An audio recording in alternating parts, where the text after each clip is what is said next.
Marilah kita berdoa. Kasih karunia dan damai sejahtera dari Allah Bapa dan dari anaknya Tuhan Yesus Kristus menyertai kamu sekalian. Amin. Saudaraku, di dalam nama Tuhan Yesus Kristus, sebelum kita melakukan aktivitas kita hari ini, marilah kita mendengarkan firman Tuhan yang tertulis dalam kitab 1 Petrus 1 ayat yang ke-23. Karena kamu telah dilahirkan kembali bukan dari benih yang panah, tetapi dari benih yang tidak panah, oleh firman Allah yang hidup dan yang kekal. Ainunga mangulahi tubuh kamu dada sian bonina olo base-baseon sian namanotong do binahin nihata namangulu jala namiani nasian dewata. Demikian firman Tuhan. Saudaraku, dalam nama Tuhan Yesus Kristus, judul renungan kita hari ini adalah hidup baru. Hidup baru artinya hidup yang sudah menerima Yesus Kristus. Hidup baru yang sudah dilahirkan kembali. Maka orang yang sudah hidup baru, dia harus menyadari bahwa dia telah dilahirkan kembali bukan dari benih yang panah, tetapi dari benih yang tidak panah, yaitu oleh firman dan hidup yang kekal.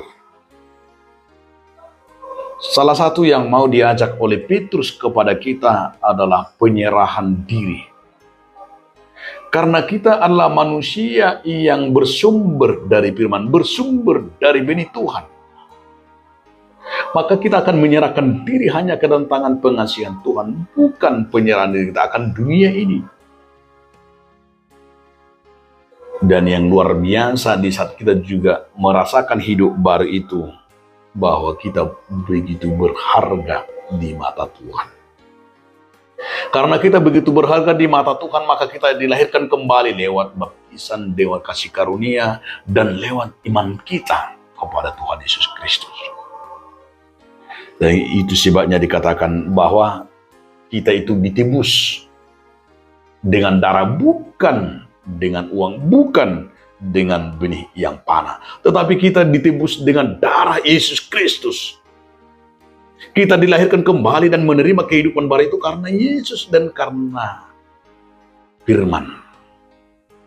Maka tujuan yang paling utama dari diri kita adalah sebuah kesadaran kita hidup baru, supaya kita jangan mengulang-ulangi terus dalam dosa, kubangan-kubangan dosa itu.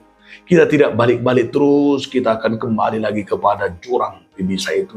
Kita supaya diingatkan kembali, supaya kita sadar bahwa kita ini sudah dimurnikan dan sudah dibasuh dan sudah ditebus, sehingga segala diri kita dan perbuatan dan perkataan dan tubuh kita ini harus menjadi kita rasakan milik Kristus. Tentu ini yang harus kita sadari, saudaraku, bagaimana kita menjaga tubuh kita ini sebagai tubuh yang sudah ditebus. Perkataan dan hidup kita menjadi tubuh yang menjadikan kelahiran dan hidup dalam perkataan dan perbuatan bahwa Tuhan ada bersama-sama dengan kita. Ini yang perlu kita renungkan, saudaraku.